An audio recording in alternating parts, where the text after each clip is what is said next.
Well, April was one crazy month. Let's see all the highlights from it. Welcome back to our channel, guys. On our last upload, we kidnapped kids and sold them on the black market as a prank. That was a great prank, right, John? In today's prank, we will come in arson and burn someone's house down. Please like and subscribe for more epic pranks. Today, we will invade the White House. Don't worry, they will understand it's just a prank. We got arrested, we pranked them hard. They have decided to execute us. Remember to stay subscribed to watch a public execution. Savings in the bank account, fuck you talking about, come in my mouth right now, resilience is key and I'm on the high key, very likely they wanna bite me or fight me, exciting. Someone to be patient with me, someone to get money. On the corner all night, posted up with the dope boys, know that they hustle whenever you see it. I done made it out the storm. Like crack in the 80s. Baby, these bitch ass niggas ain't crazy. Broke ass skeptical. Get high as I like. Whoa. For the probation, I don't know. Is something funny? I don't know. Again, she don't have a seat. She'll be in the back. Have a seat. And she have a seat. And she have a seat.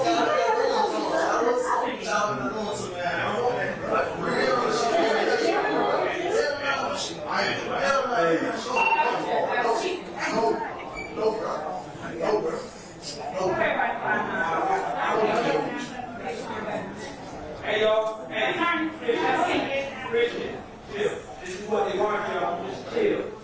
We know what's going on, just chill. Everyone chill. Okay, this is what they want.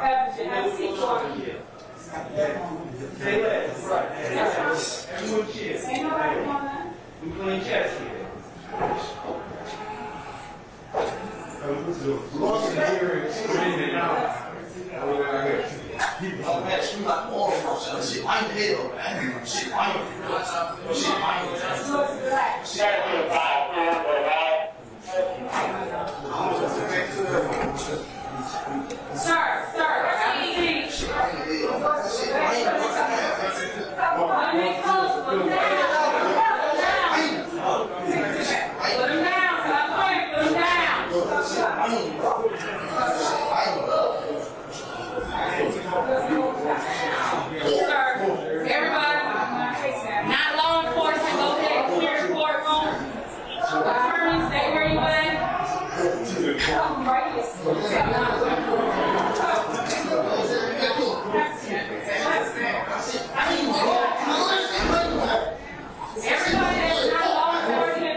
Designer. What is Designer doing? Designer showing his schlong on the plane. He's doing some meth or like something because he's posting on his Instagram story. Let's read it and then let's kind of decipher what is he taking, because he said he got prescribed something before he was on a international tour. I think in America, like we're so I'm not going to say we're blessed, because actually there's like that fentanyl pandemic where people are actually dying. I had a friend who died from fentanyl in his sleep when he took a Xanny. But as I was saying, Designer, when you go to like overseas, like you can't even find weed. I remember I was trying to get some weed when I was studying abroad in Italy, and I could only find hash because it's just they don't have that over there. Hash is like a brown bar of like, I don't know, someone ate weed and shit it out and then they like dried it and hardened it and packaged it. And yeah, so we were basically, what did I even do?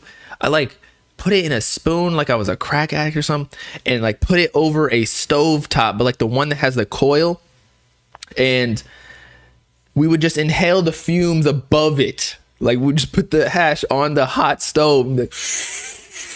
I don't even know if that worked. I was probably inhaling some metal from the spoon.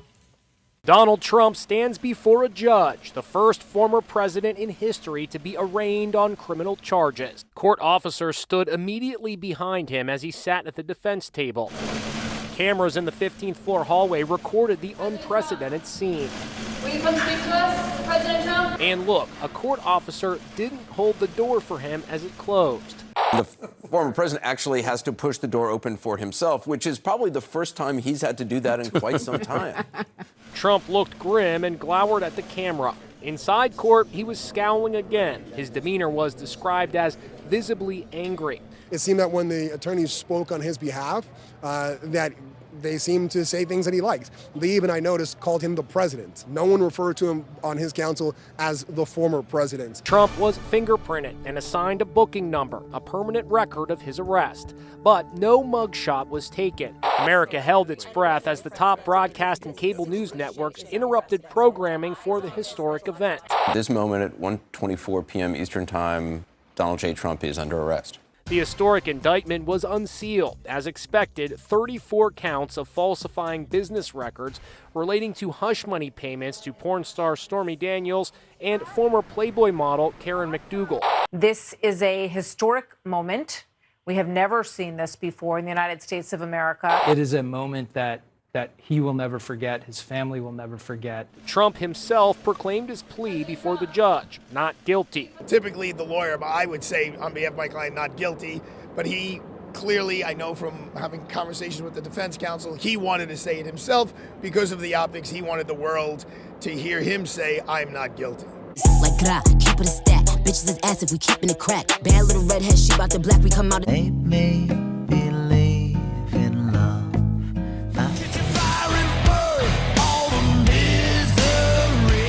Don't get lost in it. I go Rick Ross in it. I put a cross on it. Many lines he crossed in it. I am a boss in it. Yeah, what it cost, lil bitch? Heard you like lacrosse, so don't let the crocodile bite your face off.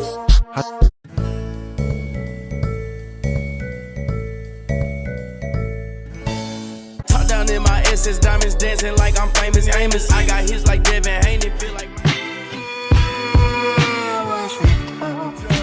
ain't no time to lose. Ain't no lacking. Jacob know me. I bought all kind of juice. To India now, where the Dalai Lama has apologized after a video showing him kissing a young boy triggered backlash on social media. It happened at an event in northern India in February.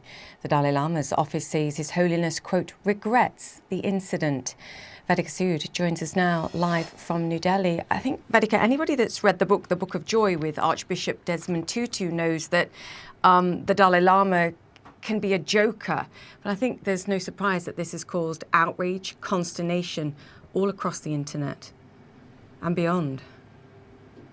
And severe backlash for the 14th Dalai Lama as well, Julia. People have called it outrageous. They've called it inappropriate across social media after that clip emerged Sunday evening local time here in India.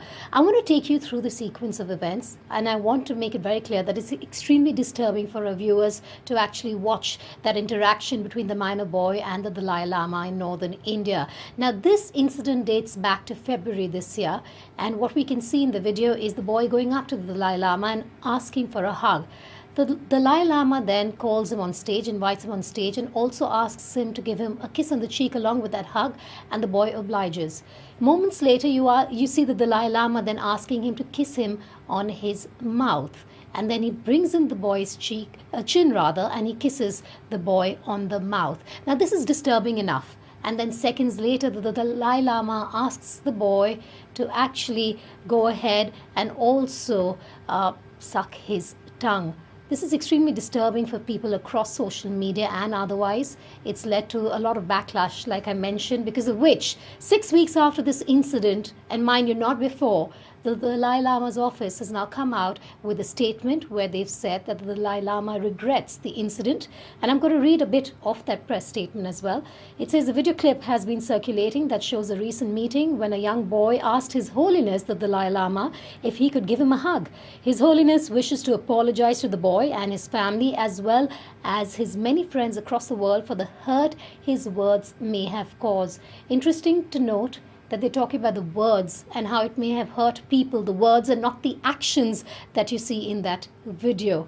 That's been the only reaction we've got yet. We did put across a lot of questions to the Dalai Lama's office, but they only responded with the press statement that they have put out, which then continues to read, His Holiness often teases people he meets in an innocent and playful way, even in public and before cameras. He regrets the incident. Clearly, for a lot of people across social media, this is more than just teasing. It has upset huge sections of people on social media, on Twitter, that have called it, like I said, absolutely disappointing, absolutely disturbing, and absolutely inappropriate behavior by the Tibetan spiritual leader, the Dalai Lama.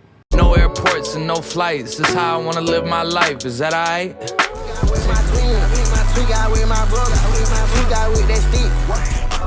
Backseat of the ghost, they call me the ghost. They still in my blood and they call me the in the flesh. In that GTS, I just felt like flesh. I used to dream about encoding. I'm the type of nigga duck the feds if they own me.